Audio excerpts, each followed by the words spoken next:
Okay, so first up the caramel sauce, and we've got 150 mils or grams of water going into a heavy based pan, followed by 250 grams of sugar, and then just give the pan a little jiggle to make sure that sugar's well submerged. Now you want to bring this up to a simmer, quite a rapid simmer, and you'll do that on a medium to high heat. And while we're doing that, I just want to make a couple of important notes about this sauce. Now the first is that for the purpose of this video, I've used quite a shallow pan. When you're doing this at home, you should definitely use a high-sided pan.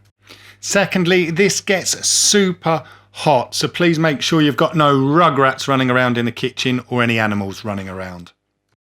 Now the aim of the game here is to cook this down until it starts to turn golden brown, then we're going to add some warmed cream. It's going to take roughly 10 to 12 minutes, but during that time, do not leave this unattended.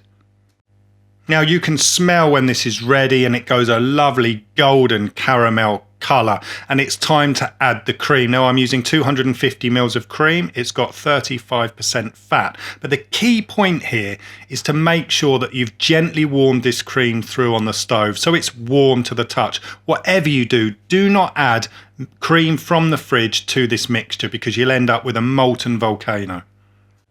Now when it's at this stage, it's time to add the cream, and you want to do that slowly while whisking. Don't go crazy with the whisk. Continue to whisk while you're adding all of the cream in there. If it starts to clump up, don't worry, just continue to whisk. As you'll see, this mixture does rise up the side of the pan when you add the cream, so again, make sure you use a high-sided pan. And that is my safety advice done for caramel sauce. Continue to cook this for 1 to 2 minutes until you can't feel any clumps or lumps in the sauce and it feels nice and smooth.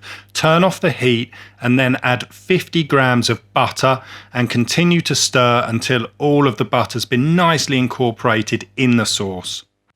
And that's it. Tip your caramel sauce into a heat-proof container and we're ready to move on.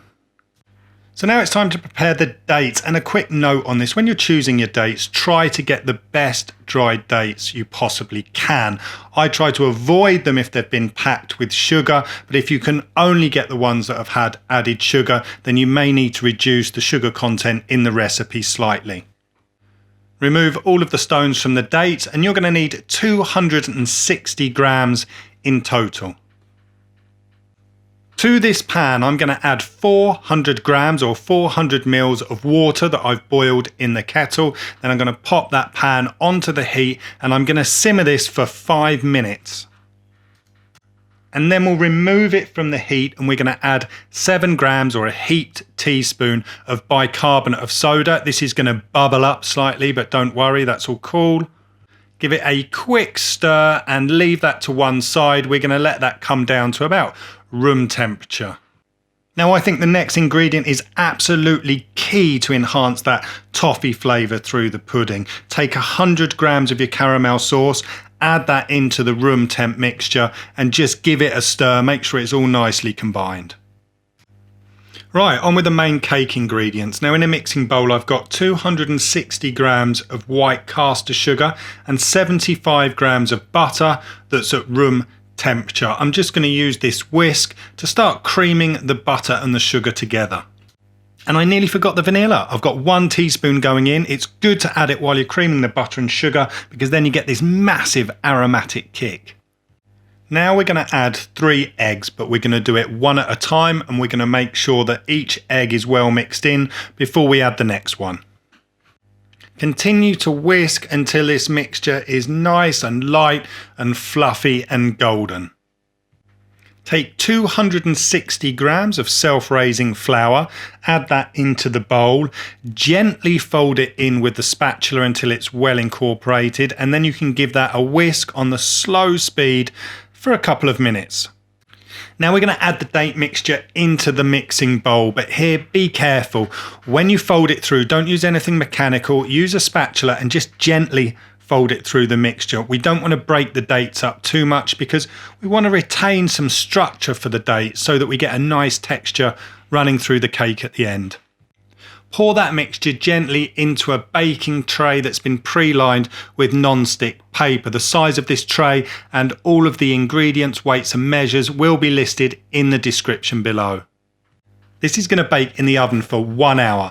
The oven's been preheated to 175 degrees Celsius, that's 350 degrees Fahrenheit, and it's been set to bake mode. And there's our sticky toffee pudding. Now, to check to see if this is cooked, you could push a wooden skewer into the centre, and if it comes out clean, then the cake should be ready. I prefer to use a temperature probe, and I'm looking for 93, 94 degrees Celsius, that's 200 degrees Fahrenheit.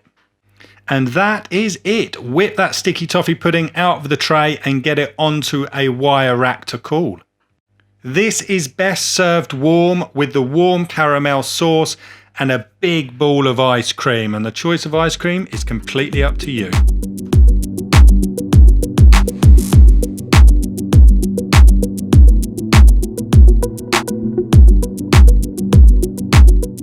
Okay, let's give this a whirl.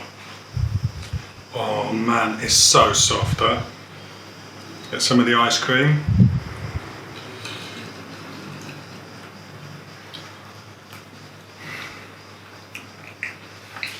Oh yeah. Sticky, fudgy, toffee, still really moist. I mean, this is a beautiful, beautiful little cake or pudding.